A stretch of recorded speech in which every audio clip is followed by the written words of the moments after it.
Mga katrops, welcome back ulit sa aking channel, Sports React PH.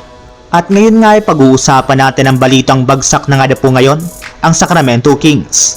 Pag-uusapan na rin nga natin dito sa ating panibagong video, ang balitang may good news nga na po si Dwight Howard sa Los Angeles Lakers.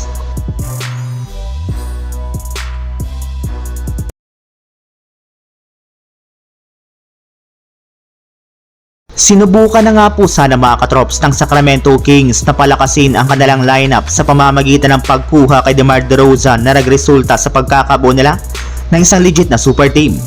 Ngunit sa kasamaang palad, imbis nga po na lumakas at mas maging madali para sa kanilang manalo, ay ibang-iba nga po ang nangyayari ngayon.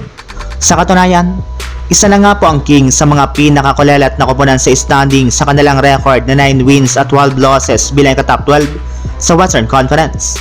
Medyo may kalamangan lamang nga po sila ng kaunti sa mga totoong lottery teams kagaya ng Portland Trail Blazers, Utah Jazz at ang New Orleans Pelicans na pinulbos ng injury. At ang mahirap pa dyan, kahit anuman nga pong gawing adjustment at game plan ng kanilang team katulad ng paglagay nila kay Malik Monk bilang starter, ay hindi pa rin nga po gumagana ang kanilang kasalukuyang lineup sa pagkakapanalo lamang nga po nila dito ng 3 beses sa kanilang huling 10 laro. Natatalo pa nga po sila dito ng mga literal na mahihinang teams kagaya ng Portland Trail Blazers, Toronto Raptors at ang Brooklyn Nets. Samantala, punta naman tayo sa ating sunod na pag-uusapan sa balitang may good news nga na po si Dwight Howard sa Los Angeles Lakers.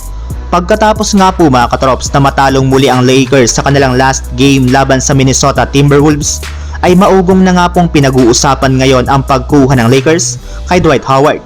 Yes, maraming fans nga po ng Lakers ang pabor sa ideya na pagbabalik nito. Gayunpaman may ilang balakid nga po sa planong ito dahil puno na nga po ang kasalukuyang roster ng Los Angeles Lakers.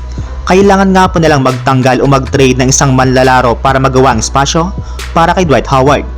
Isa pang option ay ang pagbibigay nga po sa kanya ng 10-day contract sa January 5, 2025 kapag pinayagan na nga pong muli ng liga ang ganitong uri ng kontrata.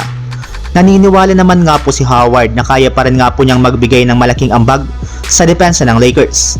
Anya nga po nito, handa nga po siyang harapin ang mga elite big men ng NBA at muling patunayan ang kanyang kakayahan sa court.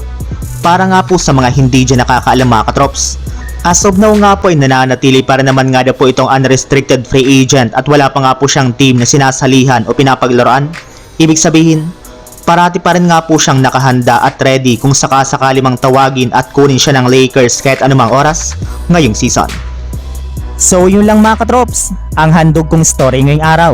Sana nag-enjoy kayo, please like and subscribe my YouTube channel, Sports React PH, para sa iba pang story at update patungkol sa NBA.